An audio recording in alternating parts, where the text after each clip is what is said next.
Sword Art Online, the anime in which Kirito the Black Swordsman and Asuna the Rapier user make swords online. All jokes aside, I have only watched one episode of the original anime.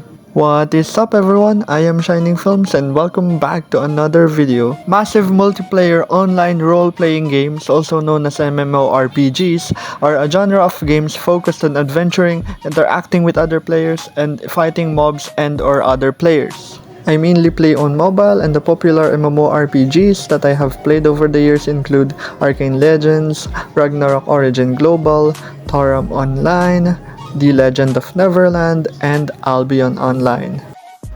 But the one I want to talk about today, my favorite MMORPG ever. Sword Art Online Integral Factor. It is also known by the name of SAO IF, but Saoif sounds better, so I'm just gonna stick with that. Linkastato!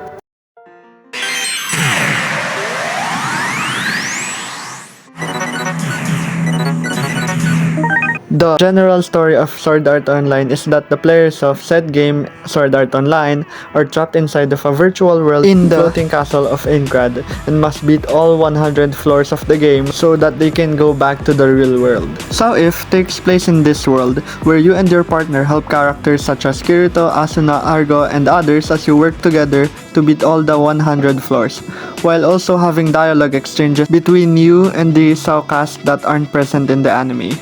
As someone who has not watched the Sword Art Online anime beyond episode 1, the story of this game is very intriguing and beautiful to me. So if anyone from the SAO IF team is watching this video, I just want to say thank you for creating a great main story and amazing story for the events and all that. Because the way the story is written, in my opinion, does make my character feel included in the story in a way that feels like I'm impacting the story, even if Kirito still plays an important role in the grand scheme of things. I also just love the character dynamics between you, your partner, and the rest of the characters. So join me in Sword Art Online Integral Factor, in which if you die in the game, you die in real life. With all that being said, let's talk about weapon types and how skills work in SAO IF. The weapon types available in this game include a sword, which can be paired with a shield, a bow, a rapier, an axe, a mace, and a dagger. As you can see here, you can switch between two weapons of your choosing, which is pretty nice, but your NPC partner will only be able to equip one weapon at a time. Unlike other MMORPGs, there is no skill tree or attacks that you earn/gain by leveling up, but instead, Saoif uses a card system in which those cards are the abilities that you can use for a specific weapon. These cards are called skill records, and there are skill records that can be added to your armor and ring, providing buffs such as increased damage, more HP, and even regeneration. There is no magic in Saoif, but skill records have elements like fire, water, wind, earth, holy, and dark, which can be equipped to your weapons. During combat, there is an indicator above an enemy's health bar which shows what element they are weak against. The rarity and power of the cards are represented by the stars that are shown at the bottom of the cards, with 1-star cards being the most common ones and 5-star cards being the best ones in terms of stats. Skill records can also be upgraded and connected to one another to make them stronger, which means that weaker skill records can still be useful. You will need the game's equivalent of currency, coal, and other materials to upgrade your skill records or just equipment in general. Now, in regards to combat, the two things that I want to highlight are the switch mechanic and the combos. As the name implies, during a switch, which is initiated when pressing the switch button on the right when it's charged up, will make the player jump backwards and switch position with your NPC partner and significantly deal more damage. A switch can also be initiated with other players, and either one can be the one that jumps backwards, as far as I am aware of.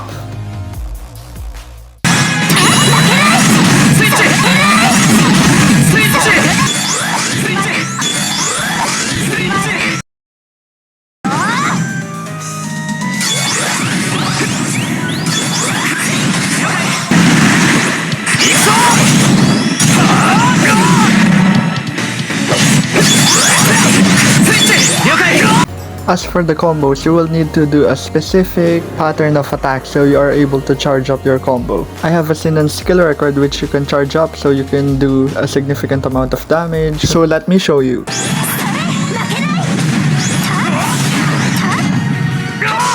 まだ戦えるから負けない。そこだ。まだ負けない。戦えるから頑張ろうね。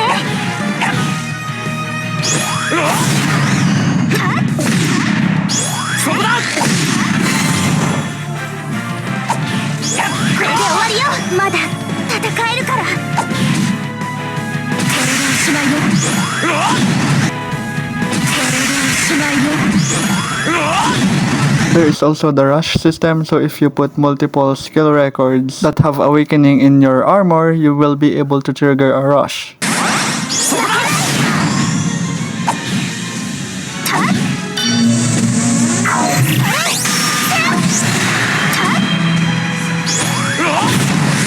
To make the buffs from the rush mechanic more powerful, you will need to awaken those skill records, and the highest awakening level for these skill records is up to level 5. There are also Axeles skill records, which basically means that if you have the switch gauge full 2 times, you can use your Axeles skill records with little cooldown time and no SP cost for 30 seconds straight, like this. Single one deceitful.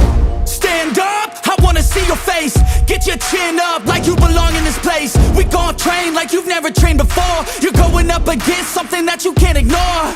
This ain't a game, this your life that we're playing with. There ain't no reset button or an off switch. You gotta face your fears, you gotta scratch the itch. You gotta break through the walls and get after it.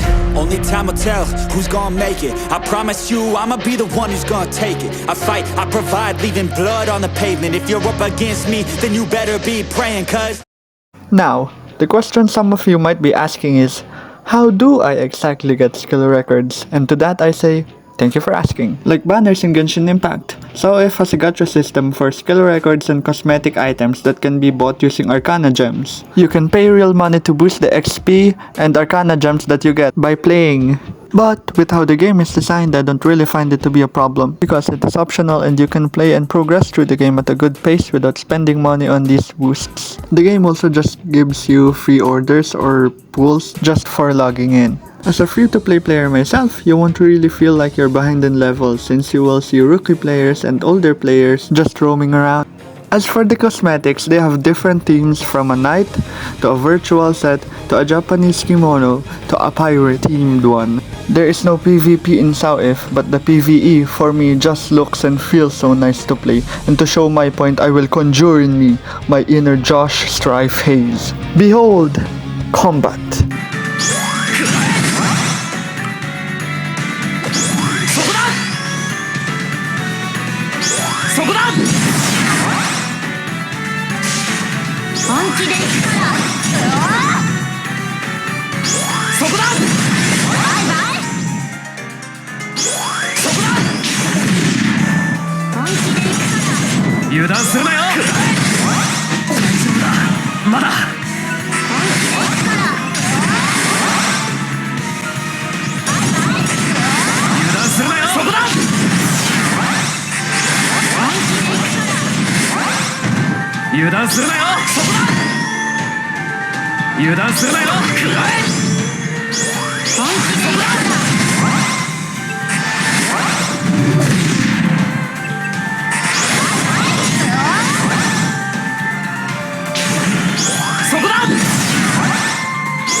気で行くからそこだバイバイ油断するなよ本気で行くからせやはあ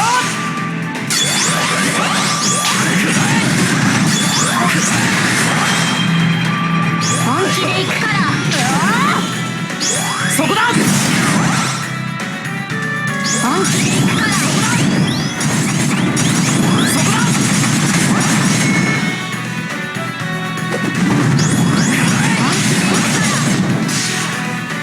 本気で行くそこだバイバイそこだ油断するなよ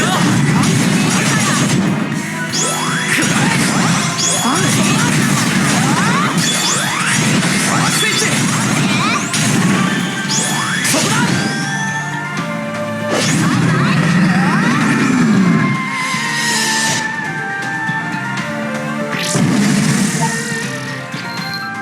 There are also dailies that you can do in Saoif that resets each day, which will make sure that you have enough coal, resources, and potions of the sort, such as the potions that increase your drop rate or your luck rate for XP, which is pretty cool. I also find the music in Saoif to be really good, and here are some of them that I like.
Just an added note, if you die to a boss during combat, you can revive up to 3 times with revive crystals. You can earn this from playing the main story and completing the events. The revive crystal ensures that you don't have to restart the boss fight when you die and revives you at half health, which makes you continue where you left off.